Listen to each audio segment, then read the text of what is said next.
কেন্দ্রীয় সরকারি কর্মী ও পেনশনভোগীদের জন্য অষ্টম পে কমিশন বা বেতন কমিশন ঘিরে কিন্তু এই মুহূর্তে একটি বড় আপডেট রয়েছে আপনাদের জন্য। ভারত পেনশন সমাজ কিংবা বিপিএস এর পক্ষ থেকে কিন্তু অষ্টম বেতন কমিশনের কাছে বেশ কিছু গুরুত্বপূর্ণ দাবি জানানো হয়েছে।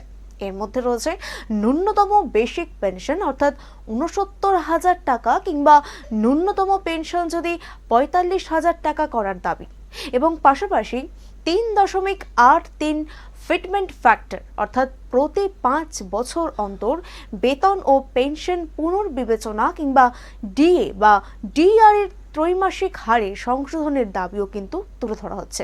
তবে এগুলি এখনো দাবি, সরকারি সিদ্ধান্ত কিন্তু নয়। এদিকে ইপিএস 95 অর্থাৎ পেনশন নিয়েও দীর্ঘদিন ধরেই ন্যূনতম পেনশন বাড়ানোর দাবি কিন্তু একটা রয়েছে, যেটা আমরা এর আগেও দেখে এসেছি। বর্তমানে ন্যূনতম পেনশন ১,০০০ টাকা, ৭,৫০০ টাকা করার দাবি নিয়েও কিন্তু আলোচনা চললেও এই মুহূর্তে কেন্দ্রের তরফে এমন কোনো ঘোষণা কিন্তু চূড়ান্ত করা হয়নি। আর পেনশনভোগীদের জন্য এবার জীবন শংসাপত্র বা লাইফ সার্টিফিকেট এই নিয়েও কিন্তু গুরুত্বপূর্ণ একটি বিষয় সামনে এসেছে।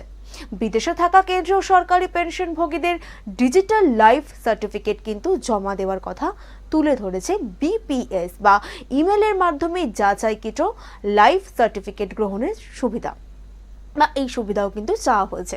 তাই ৬৯,০০০ টাকা বেতন কিংবা ৪৫,০০০ টাকা পেনশন কিংবা ইপিএস 95 এর বড় বৃদ্ধি এখনই নিশ্চিত টাকা হিসেবে কিন্তু দেখানোর কোনো সুযোগ থাকছে না। এগুলি মূলত বিভিন্ন কর্মী ও পেনশনভোগী সংগঠনের দাবি এবং প্রস্তাব।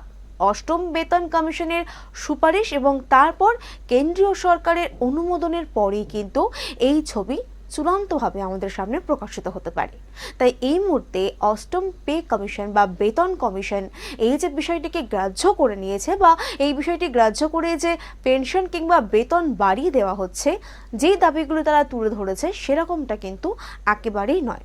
এগুলো শুধুমাত্রই এই মুহূর্তে দাবি রয়েছে, এবং এই দাবির ক্ষেত্রে বা এই দাবির পরিপ্রেক্ষিতে কিন্তু এখনো অবধি কোনো সিদ্ধান্ত কিন্তু চূড়ান্ত হিসেবে ঘোষণা করেনি কেন্দ্রীয় সরকার। ভারত পেনশন সমাজ কিংবা বিপিএস এর পক্ষ থেকেও কিন্তু অষ্টম বেতন কমিশনের কাছে এই গুরুত্বপূর্ণ দাবিগুলি জানানো হয়েছে, যাদের মধ্যে আপনারা যাদের ন্যূনতম বেসিক বেতন ৬৯,০০০ টাকা এবং ন্যূনতম পেনশন ৪৫,০০০ টাকা সেটা করে দেওয়ার দাবি, পাশাপাশি ৩.৮৩ ফিটমেন্ট ফ্যাক্টর অর্থাৎ প্রতি ৫ বছর অন্তর বেতন এবং পেনশনকে পুনর্বিবেচনা এবং ডিএ ও ডিআর ত্রৈমাসিক হারে কিন্তু সংশোধনেরও একটা দাবি থাকছে। তবে যেরকমটা আপনাদেরকে জানালাম, এগুলো এখনো পর্যন্ত শুধু সরকারিভাবে দাবি করা হয়েছে, কিন্তু সরকারের কোনো সিদ্ধান্ত এখনো অবধি কিন্তু চূড়ান্ত নয়। তাই এর পরবর্তী কি আপডেট থাকছে সেটা জানার জন্য কিন্তু আপনাদের চোখ রাখতে হবে আরোহী নিউজ বাংলার পর্দায়।